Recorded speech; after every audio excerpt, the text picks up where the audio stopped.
Hello student, welcome to Amrish Vishwakarma YouTube channels. और आज हम लोग क्लास 10th के बायोलॉजी में फर्स्ट चैप्टर डिस्कस करने जा रहे हैं। तो ये दूसरी लेक्चर होगी। पहले लेक्चर में इसकी बेसिक चीज़ें बताई गई थी और आज भी हम लोग इसकी बेसिक से आगे बढ़ेंगे। तो आज के लेक्चर में हम बात करेंगे सबसे पहले कि न्यूट्रिशन क्या होता है, उसकी हम लोग बात करेंगे। तो न्यूट्रिशन क्या है, तो उसको देखिए। न्यूट्रिशन जो है ना, एक प्रोसेस ऑफ है, process of obtaining nutrient and making food by living organism ये है। ठीक है। न्यूट्रिशन क्या है? तो न्यूट्रिशन एक प्रोसेस होता है, एक तरीका है, एक न्यूट्रिएंट लेने का एक तरीका है और न्यूट्रिएंट लेकर भोजन बनाने का एक तरीका है, उसको बोलते हैं न्यूट्रिशन। यानी कि न्यूट्रिशन न्यूट्रिएंट गेन करने का, प्राप्त करने का तरीका है।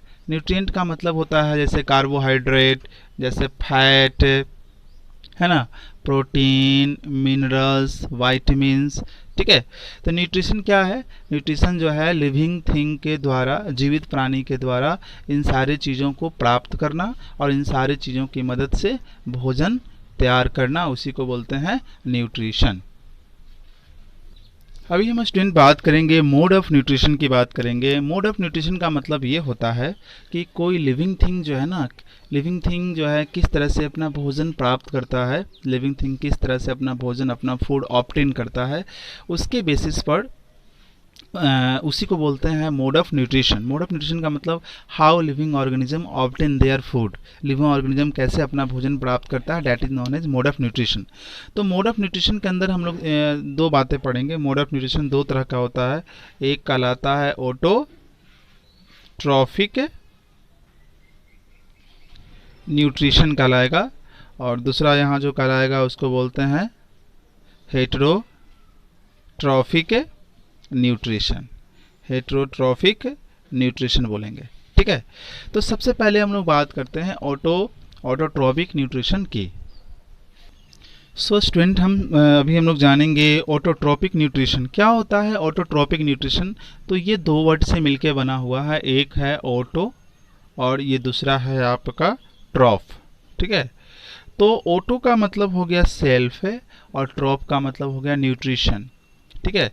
तो ये ऑटोट्रॉपिक का मतलब निकल कर आएगा। मतलब ये हुआ कि एक ऐसा प्रोसेस बाय विच, जिसके जरिए, ठीक है ना, एक ऐसा प्रोसेस जिसके जरिए जो लिविंग ऑर्गेनिज्म है, जीवित प्राणी है, ठीक है, लिविंग ऑर्गेनिज्म है, जीवित जो प्राणी है, ठीक है, वो अपना फूड बनाएंगे खुद। ठीक है ना, मेक देयर ओन फूड। तो जो अपना फूड बनाएंगे, मेक देयर ओन फूड। जो ऑटोट्रॉपिक न्यूट्रिशन एक ऐसा न्यूट्रिशन है, ठीक है ना, एक ऐसी प्रोसेस है जिसके अंदर लिविंग ऑर्गेनिज्म जो होते हैं अपना फूड खुद तैयार करते हैं, है ना, मेक देयर ओन फूड। ठीक है ना, उसको बोलते हैं ऑटोट्रॉपिक न्यूट्रिशन। ठीक है। और जो एनिमल्स, जो लिविंग ऑर्गेनिज्म, जो प्लांट, जो एनिमल्स ऐसा करता है, मतलब कि अपना फूड खुद बनाता है, वैसे ऑर्गेनिज्म को क्या बोलते हैं? Such organisms are called autotrophs. Such organisms are autotrophs. तो ये ऑटोट्रॉपिक न्यूट्रिशन एक प्रोसेस है जिसके जरिए लिविंग ऑर्गेनिज्म अपना फूड खुद बनाएगा, जबकि जो एनिमल्स, जो प्लांट, जो लिविंग ऑर्गेनिज्म ऐसा करेगा, उस लिविंग ऑर्गेनिज्म को क्या बोलेंगे? ऑटोट्रॉप्स बोलेंगे। सच एज ऑटोट्रॉपिक न्यूट्रिशन किस में होगा? ऑटोट्रॉपिक न्यूट्रिशन में होगा वो ग्रीन प्लांट में होगा, ग्रीन प्लांट्स के अंदर होता है ये। और कुछ जो बैक्टीरियाज हैं, सर्टेन बैक्टीरिया, कुछ बैक्टीरिया हैं, उसके अंदर होता है ऑटोट्रॉपिक न्यूट्रिशन। अभी हम लोग जानेंगे कि अभी अभी हम लोगों ने सीखा कि ऑटोट्रोपिक न्यूट्रिशन क्या होता है, ऑटोट्रोप्स क्या होता है। तो जो अपना फूड खुद तैयार करते हैं उसको बोलते हैं ऑटोट्रोप्स, और उनके अंदर जो न्यूट्रिशन पाया जाता है उसको बोलते हैं ऑटोट्रोपिक न्यूट्रिशन। तो इसी में हम ऑटोट्रोपिक न्यूट्रिशन में ही एक अगला टर्म जानेंगे स्टूडेंट, जिसको बोलते हैं फोटोसिंथेसिस। तो ये फोटोसिंथेसिस जो हुआ, ये फोटो का मतलब यहाँ पर लाइट होता है, और सिंथेसिस का मतलब होता है, सिंथेसिस का मतलब हो गया मेकिंग, बनाना। ठीक है, यानी कि ये क्या है, ये एक प्रोसेस है। ठीक है, फोटोसिंथेसिस क्या है, एक प्रोसेस है बाय विच, जिसके जरिए जो ग्रीन प्लांट हैं, जिसके जरिए जो ग्रीन प्लांट्स हैं वो क्या करता है, वो मेक करता है, अपना फूड बनाता है, make their food, make their own food, make their own food, है ना, in presence of, in presence of sunlight, sunlight and chlorophyll, sunlight and chlorophyll, और इसके अलावा उनको कार्बन डाइऑक्साइड और वाटर की भी ज़रूरत पड़ती है। तो फोटोसिंथेसिस एक प्रोसेस है, फोटो का मतलब लाइट, सिंथेसिस का मतलब मेकिंग। तो ये एक प्रोसेस है जिसके ज़रिए जो ग्रीन प्लांट होते हैं वो अपना फूड खुद बनाते हैं, और उनको फूड बनाने के लिए किन किन चीज़ों की ज़रूरत पड़ती है, सनलाइट की ज़रूरत पड़ती है, क्लोरोफिल की ज़रूरत पड़ती है, कार्बन डाइऑक्साइड यानी कि CO2 की ज़रूरत पड़ती है, और वाटर यानी कि H2O की ज़रूरत पड़ती है। एक स्टूडेंट यहाँ पर फैक्ट है, उस फैक्ट को आप याद रखिएगा, एक इम्पॉर्टेंट सा फैक्ट है। वो फैक्ट ये है कि फोटोसिंथेसिस जो है, फर्स्ट टाइम ये टर्म जो है, टर्म किसने यूज़ किया था, टर्म फर्स्ट यूज्ड बाय, उस व्यक्ति का नाम था बर्न्स, है ना, और वो 1898 में फोटोसिंथेसिस वर्ड का सबसे पहली बार यूज़ करने वाले व्यक्ति जो थे वो थे बर्न्स थे। और कब यूज़ किया था, 1898 में। तो ये कुछ बेसिक सी डेफिनेशन थी फोटोसिंथेसिस की, और ये वर्ड क्या, इस वर्ड का फर्स्ट टाइम यूज़ किसने किया उसके बारे में एक नॉलेज थी। स्टूडेंट अभी हम लोग जानेंगे raw material for photosynthesis. Photosynthesis कराने के लिए कौन कौन से रॉ मटेरियल्स प्लांट को चाहिए, प्लांट को कौन कौन सी चीज़ें चाहिए जिसके हेल्प से वो फोटोसिंथेसिस करा पाएगा। तो सबसे पहले उसको चाहिए सनलाइट, चाहिए सनलाइट, चाहिए सनलाइट चाहिए। और सनलाइट कहाँ से मिलेगा उसको, फ्रॉम सन मिलेगा, फ्रॉम सन। ठीक है, दूसरा जो मटेरियल प्लांट को चाहिए फोटोसिंथेसिस कराने के लिए वो क्लोरोफिल, क्लोरोफिल। और क्लोरोफिल वो उसकी पत्तियों में ग्रीन लिप्स यहाँ पाया जाता है। ठीक है, और थर्ड जो प्लांट को चाहिए फोटोसिंथेसिस कराने के लिए रॉ मटेरियल, वो चाहिए कार्बन डाइऑक्साइड। तो कार्बन डाइऑक्साइड वो कहाँ से लेता है, from atmosphere, atmosphere if land plant is, for land plant, for land plant. अगर वो प्लांट लैंड पर है तो वो CO2 कहाँ से लेगा, वो CO2 लेगा एटमॉस्फेयर से।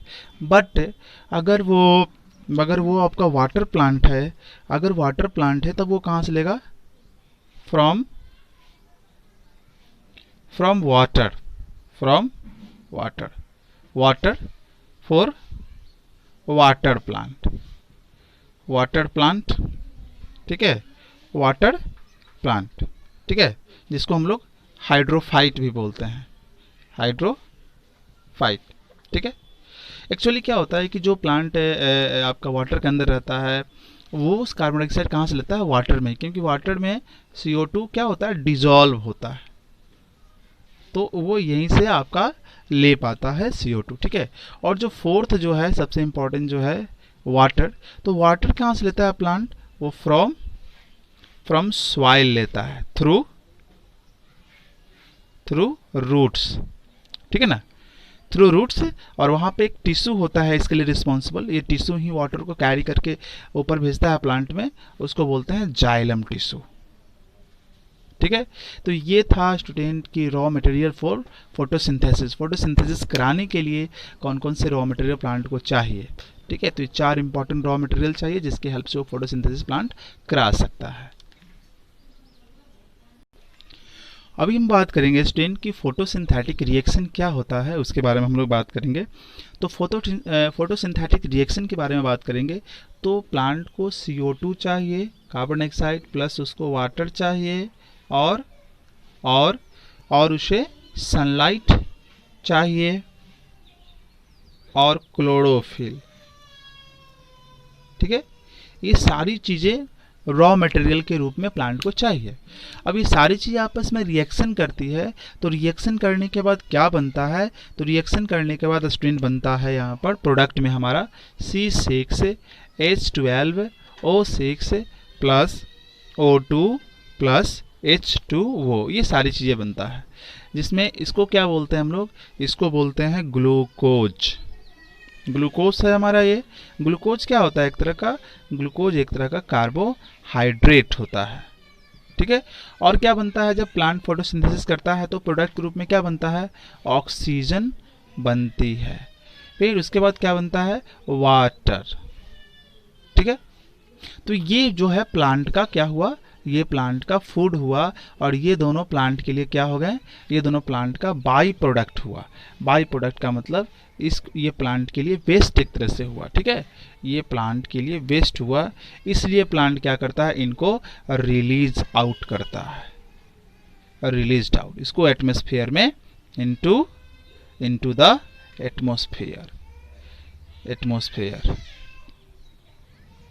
एटमॉस्फेयर इनको एटमॉस्फेयर में रिलीज कर देता है। Got it. तो ये ही रिएक्शन कहलाता है फोटोसिंथेसिस रिएक्शन। आइए इस रिएक्शन को थोड़ा सा बैलेंस कर लेते हैं। तो यहाँ 6 हो जाएगा, बैलेंस करने आपको आता है, यहाँ 12 होगा, और यहाँ सही है, यहाँ 6 होगा। ठीक है, और यहाँ भी 6 होगा। यानी कि ये फोटोसिंथेसिस रिएक्शन है जिसमें CO2, वाटर, सनलाइट, क्लोरोफिल सभी आपस में रिएक्ट करते हैं, और रिएक्ट करने के बाद हमारा यहाँ पर ग्लूकोज बनता है, ऑक्सीजन बनती है और वाटर बनता है। तो ये उसका फूड हुआ। प्लांट इसको अपने यहाँ स्टोर कर लेता है अपने पास। स्टोर्ड एज किस फॉर्म में स्टोर कर लेता है, ये स्टार्च के रूप में अपनी बॉडी में वो प्लांट जो है इस फूड को स्टोर कर लेता है। और ये दो चीज़ें जो होते हैं ना, ऑक्सीजन और वाटर, इसको प्लांट क्या करता है, रिलीज़ कर देता है, क्योंकि उसके लिए वो क्या हुआ, वेस्ट हुआ, बाई प्रोडक्ट हुआ। तो ये रिलीज़ करता है, और ये भी रिलीज़ करता है प्लांट, वाटर भी रिलीज़ करता है। तो प्लांट ऑक्सीजन भी रिलीज़ करता है, और जो है वाटर भी रिलीज़ करता है। तो प्लांट के जरिए, प्लांट के द्वारा वाटर रिलीज कराना कौन सा प्रोसेस कहलाता है स्टूडेंट, ट्रांसपिरेशन कहलाता है। Transpiration means removal of water vapour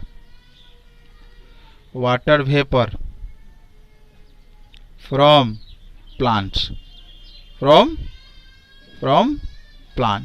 plant से वाटर वेपर का निकलना, यहाँ वाटर वेपर के रूप में निकल जाएगा, उसको बोलेंगे ट्रांसपिरेशन। यानी कि ट्रांसपिरेशन करके ये कर देता है, एटमॉस्फेयर में वाटर छोड़ देगा, ये भी आपका एटमॉस्फेयर में ऑक्सीजन प्लांट छोड़ देगा। तो ये था आपका photosynthesis reaction student. Photosynthesis reaction में आप देख सकते हैं कि सनलाइट देना पड़ रहा है, मीन्स हीट जो है उसे देना पड़ रहा है। तो हीट देना पड़ रहा है, तो जिस रिएक्शन को हीट देना पड़ता है उसको क्या बोलते हैं, इंडोथर्मिक रिएक्शन बोलेंगे। तो ये क्या है एग्जाम्पल है स्टूडेंट, ये इंडोथर्मिक रिएक्शन का भी एग्जाम्पल है, जिसमें हीट प्रोवाइड करी जाती है, देन जाके ये आपस में रिएक्ट करते हैं और प्रोडक्ट हमारा बन पाता है। अब हम लोग जानेंगे स्टूडेंट की जो फोटोसिंथेसिस रिएक्शन होता है, वो फोटोसिंथेसिस रिएक्शन जो होता है वो 2 रिएक्शन से मिलकर बना हुआ है।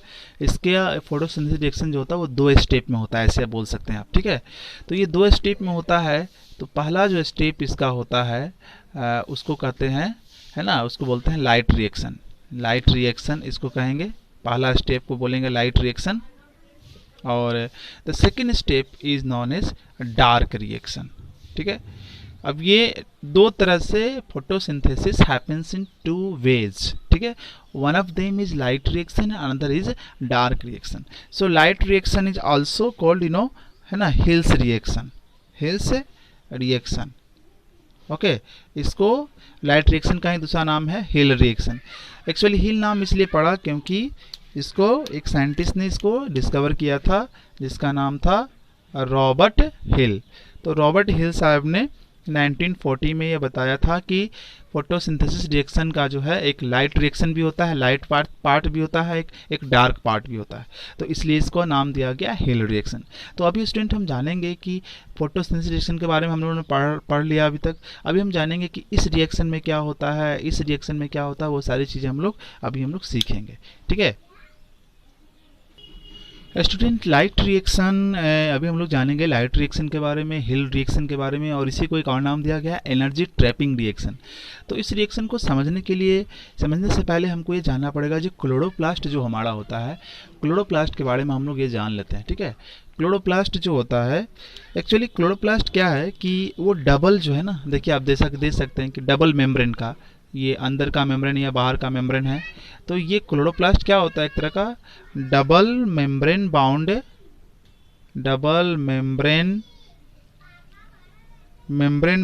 ऑर्गेनिल्स है। ठीक है, डबल मेम्ब्रेन, दो मेम्ब्रेन वाला ऑर्गेनिल्स है, और इसके अंदर दो चीज़ें होती है। ठीक है, इसके अंदर दो चीज़ें होती है, एक होता है आपका कहलाता है ग्रेनम, और ग्रेनम का जो प्लूरल होगा, बहुत सारा ग्रेनम, उसको बोलेंगे ग्रेना। ठीक है, और इसके अंदर एक और चीज़ होती है जिसको बोलते हैं हम लोग स्ट्रोमा।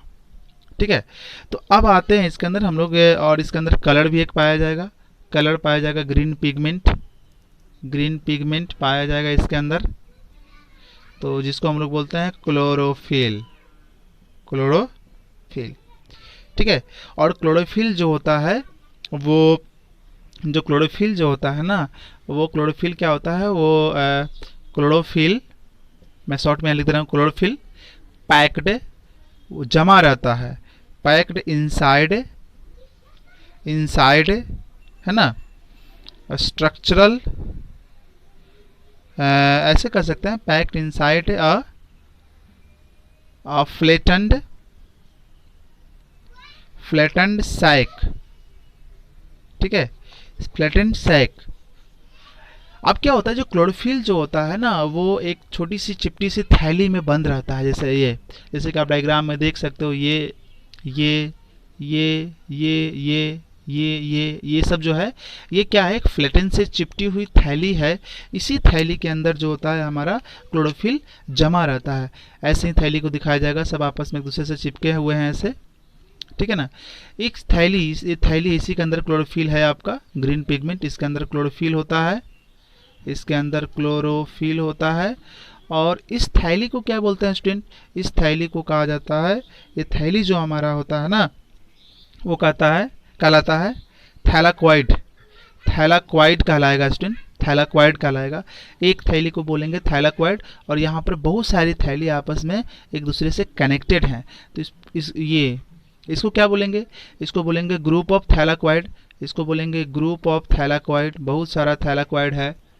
ठीक है, ग्रुप ऑफ थैलाक्वाइड, और ग्रुप ऑफ थैलाक्वाइड क्या कहलाता है स्टूडेंट, ग्रुप ऑफ थैलाक्वाइड को ही कहा जाता है ग्रेना कहते हैं।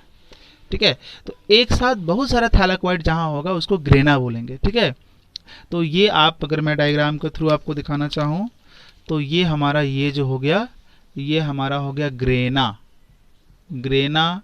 यहाँ भी ग्रेना हुआ, ये भी ग्रेना हुआ, यहाँ भी ग्रेना हुआ, ये ग्रेना बहुत सारा थैलाक्वाइड है, ये सब बहुत सारा थैलाक्वाइड है, तो क्या हुआ हमारा, ये ग्रेना हो गया। ठीक है, ये ग्रेना हो गया। अब इसके अंदर क्या होता है कि पूरे ये जो आपका क्लोरोप्लास्ट होता है, इसके बीच में खाली जगह भी होती है, ये खाली जगह है ना, यहाँ भी खाली जगह, यहाँ भी खाली जगह। तो इस खाली जगह को, जो स्पेस होता है ना, ये स्पेस जो हुआ, इस स्पेस को क्या बोलते हैं, इस खाली जगह को ही बोलते हैं स्ट्रोमा कहते हैं, या इसी का एक और नाम है मैट्रिक्स। तो स्टूडेंट, ये सारी चीज़ें आपको समझ में आई होगी कि किस तरह से जो है क्लोरोप्लास्ट होता है, और क्लोरोप्लास्ट के अंदर ग्रेना क्या होता है, स्ट्रोमा क्या होता है, और ये थैलाक्वाइड क्या होता है, ये सारी चीज़ें समझ में आ गई। तो अब बहुत आसानी से हम लोग लाइट रिएक्शन और डार्क रिएक्शन को समझ पाएंगे। तो अब हम जानेंगे हम लोग लाइट रिएक्शन के बारे में। स्टूडेंट, यहाँ देख लीजिए इस बात को कि इस चीज़ को यहाँ देखिए कि जो लाइट रिएक्शन होता है, लाइट रिएक्शन वो क्लोरोप्लास्ट के किस वाले पार्ट में होता है, ठीक है ना। और डार्क रिएक्शन जो होता है वो क्लोरोप्लास्ट के किस वाले पार्ट में होता है, ठीक है। तो मैं अभी यहाँ बता दे रहा हूँ, वीडियो बहुत लंबी हो जा रही है, तो अगली वीडियो में एक्सप्लेन करूँगा मैं लाइट रिएक्शन डार्क रिएक्शन को अच्छे से। तो इसमें मैं बस यहाँ तक बता दे रहा हूँ आपको कि लाइट रिएक्शन क्लोरोप्लास्ट के किस वाले पार्ट में होगा और डार्क रिएक्शन जो है क्लोरोप्लास्ट के किस वाले पार्ट में होगा। तो यहाँ एक चीज़ आप ऐड कर लीजिए कि जो हमारा लाइट रिएक्शन होता है, जो लाइट रिएक्शन होता है ना वो ग्रेना में होता है। ग्रेना मीन्स इसके अंदर होगा, ये जो बहुत सारे थैलाकॉइड आपस में जुड़े हुए हैं ना, है ना, ये ग्रेना है। तो ग्रेना के अंदर होता है लाइट रिएक्शन, जबकि ये यहाँ पर जो एम्प्टी स्पेस है क्लोरोप्लास्ट के अंदर जो स्पेस है ना, इस स्पेस को क्या बोलते हैं, स्ट्रोमा बोलते हैं या मैट्रिक्स बोलते हैं। तो यहाँ पर होता है स्ट्रोमा में या उसी को हम लोग मैट्रिक्स बोलते हैं, वहीं पर हमारा होता है डार्क रिएक्शन होता है। स्टूडेंट एक चीज़ और यहाँ याद रखिएगा कि डार्क रिएक्शन को कहा जाता है कार्बन फिक्सेशन रिएक्शन भी कह सकते हैं, carbon fixation reaction. So student आज की वीडियो में इतना ही। अगले वीडियो में हम लोग लाइट रिएक्शन डार्क रिएक्शन को समझेंगे अच्छे से, और फिर लाइव प्रोसेस की 3rd लेक्चर आएगी, उसमें से आगे हम सीखेंगे। So thank you for watching sir, I hope सारी चीज़ें आपको समझ में आई होगी। तो आप इसको शेयर करना, लाइक करना, सब्सक्राइब करना ना भूलें, और दूसरे जो नीडी स्टूडेंट हैं उसके तक इस वीडियो को पहुंचाएं ताकि वो इनसे भी काफ़ी हेल्प ले सकें। और वीडियो कैसी बनी है इस बारे में आप कमेंट में बता सकते हैं, और किस तरह के और चेंजेस आप चाहते हैं। सो प्लीज़ आप ऐसा बताएं ताकि मैं धीरे धीरे उस पर काम करूं और बेहतर कर सकूं। Thank you.